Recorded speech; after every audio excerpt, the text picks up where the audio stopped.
ពឹង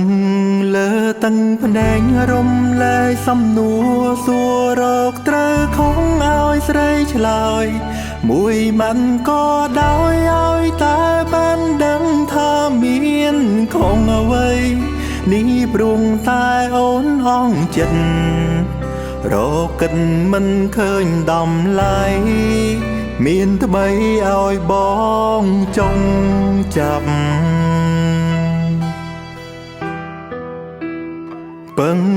លើទឹកភ្នែករំលែកសំណួរជួយសួរទៅមនុស្សក្នុងលោកកាពីងថាស្នេហាត្រូវតែរាំងសាឬទុកឲ្យស្លាប់ចិត្តអូនបដូរផ្លាំងមានថ្មីរូងបងត្រូវរងចុកចាប់ស្លាប់ក្នុងឧឈានទឹកភ្នែក